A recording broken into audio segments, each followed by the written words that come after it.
حضرت ابو موسیٰ اشعری رضی اللہ عنہ سے روایت ہے، ابو داؤد شریف کی روایت ہے کہ حضور نبی کریم صلی اللہ علیہ وسلم کو جب دشمنوں سے کسی قسم کا خطرہ لاحق ہوتا تھا تو اللہ کے پاک رسول صلی اللہ علیہ وسلم یہ دعا پڑھتے تھے، اللہم انا نجعلک فی نحورہم ونعوذ بک من شرورہم۔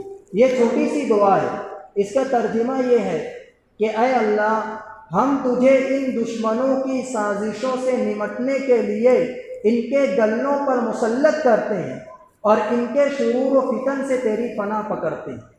ابھی گلہ بنا کر، گروہ اور ٹولی بنا کر حملہ کرتے ہیں، جن میں کس طرح سے کر رہے ہیں، ٹولی بنا کر حملہ کر رہے ہیں۔ تو اللہ کے پاک رسول نے یہ دعا سکھائی، اللہ سے یہ دعا مانگو کہ اللہ یہ جو ٹولی بنا کر حملہ کرتے ہیں ان کی ٹولیوں سے ہماری حفاظت فرما۔ یہ دعا کے اندر عجیب طاقت اور تاثیر ہے۔ ایک قصہ میں آپ کو سناتا ہوں، شیخ الحدیث حضرت مولانا زکریا رحمۃ اللہ علیہ، بہت عجب قصہ ہے، اس کو دھیان سے سنیے۔ حضرت شیخ الحدیث مولانا زکریا رحمۃ اللہ علیہ نے آپ بیتی میں یہ قصہ لکھا ہے۔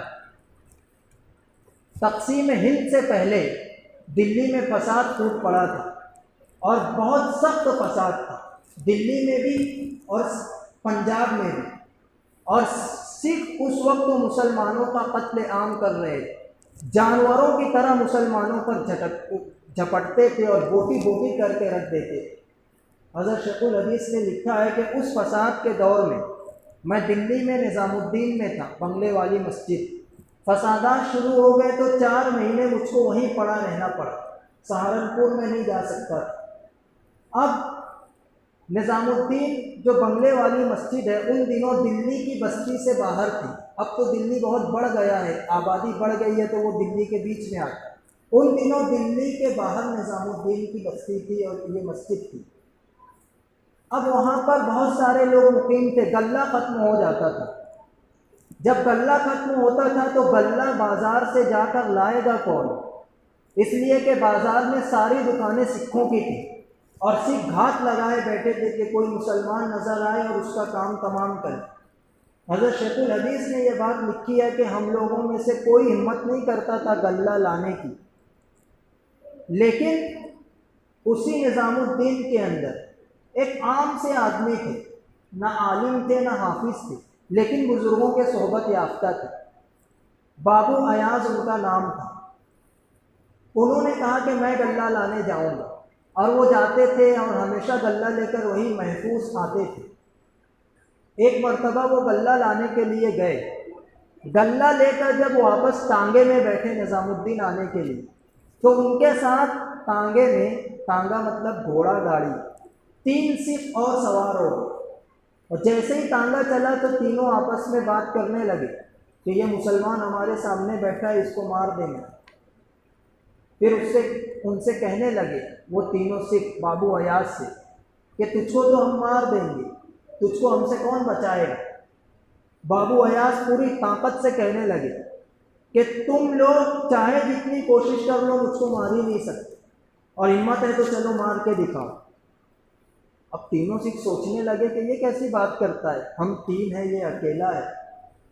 تو وہ کہنے لگے کہ ہم کیوں نہیں تجھ کو مار سکتے؟ تو بابو ایاز نے کہا کہ میرے پاس ایک ایسی چیز ہے جس کے ہوتے ہوئے تم لوگ میرا بال بیکا نہیں کر سکتے، ہمت ہے تو چلو مار کے دکھا دو۔ اب تینوں سکھوں کے اوپر روک طاری ہو گئے کہ پتہ نہیں کون سی ایسی چیز اس نے چھپائی، تو وہ تینوں چپکے سے بیٹھ گئے۔ اب ٹانگا چلتا رہا، جب نظام الدین کے قریب ٹانگا پہنچا تو ان تینوں سکھوں نے ان سے کہا بابو ایاز سے کہ آخر کون سی چیز تمہارے پاس ہے، ہمیں بھی بتا دو۔ تو بابو ایاز نے کہا کہ وہ چیز تم کو بتانے کی ہے نہیں، لیکن ہے میرے پاس، اور تم مجھ کو مار ہی نہیں سکتے، اور تم نے دیکھ لیا کہ یہاں مجھ کو اترنا ہے اور اب تک تم لوگوں کی ہمت نہیں ہے مارنے، اب میں اترنے جا رہا ہوں، ہم مار کے دکھا دو۔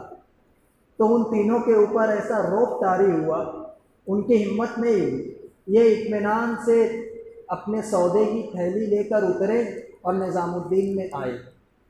جب نظام الدین میں آئے تو یہ پورا قصہ حضرت شیخ الحدیث کو سنایا۔ تو حضرت شیخ الحدیث مولانا زکریا رحمۃ اللہ علیہ نے ان سے پوچھا کہ بھائی ایسی کون سی چیز تھی تیرے پاس جو اتنی طاقت سے تو ان کو کہہ رہا تھا؟ صرف کہہ نہیں رہا تھا بلکہ ان کو تو دھمکی دے کر آ گئے۔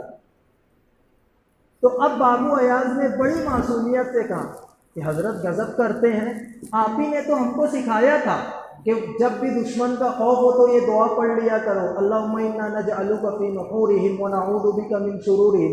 یہی چیز تو میرے پاس تھی، یہی دعا میں نے چپکے پڑھ لی تھی، ان کی ہمت نہیں ہوئی مجھ کو مارنے کی۔ حضرت شیخ الحدیث نے یہ قصہ لکھنے کے بعد کہا کہ میں نے جب یہ سنا تو مجھ کو بڑی عبرت ہوئی، اپنے حال پر بہت افسوس ہوا کہ بتانے والے کی ایمانی طاقت ایسی نہیں، لیکن دیکھو یہ کیسا فائدہ اٹھا رہا ہے۔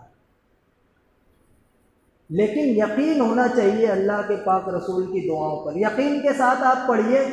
کسی ماں نے ایسا لال نہیں جنا جو دعا پڑھنے کے بعد ہم پر ہاتھ اٹھا سکے یا ہم کو کسی بھی طرح کی گزن پہنچا سکے، ہو ہی نہیں سکتا یہ۔ مولانا احمد لولاد صاحب رحمۃ اللہ علیہ گجرات کے ایک بڑے عالم، ان کا جو مدرسہ تھا اور ان کی جو رہائش تھی اس کے درمیان کافی فاصلہ تھا، 2-3 چھوٹی چھوٹی غیر مسلموں کی بستیاں پڑتی تھیں۔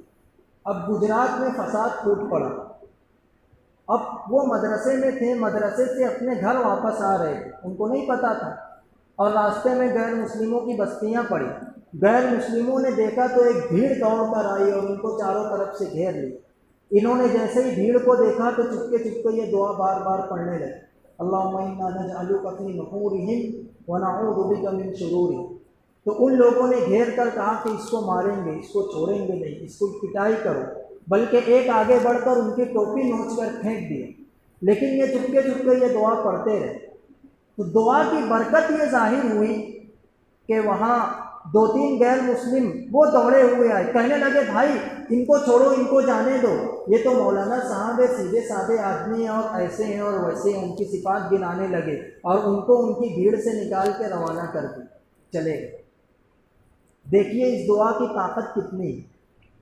تو جب بھی بھیڑ حملہ کرنے کی کوشش کرے یا خوف محسوس ہو دشمن کا، اس وقت تو یہ دعا آپ پڑھیے اور مطمئن ہو جائیے۔ اب کسی کے باپ میں یہ طاقت نہیں ہے کہ آپ کو نقصان پہنچا سکے، اللہ کے پاک رسول کی بتائی ہوئی یہ دعا ہے۔ یہ دعا میں نے لکھوا لی ہے، آپ اس کو یاد کر لیجئے گا، اور ان حالات میں ہر فرض نماز کے بعد بھی یہ دعا پڑھیے، اور دن بھر میں کسی وقت موقع نکال کے 40 مرتبہ یہ دعا اس نیت سے پڑھ لیجئے کہ اللہ اس وقت جو پوری ہندوستان میں مسلمانوں پر جو حالات ہیں اس دعا کی برکت سے آپ دور کر دیں۔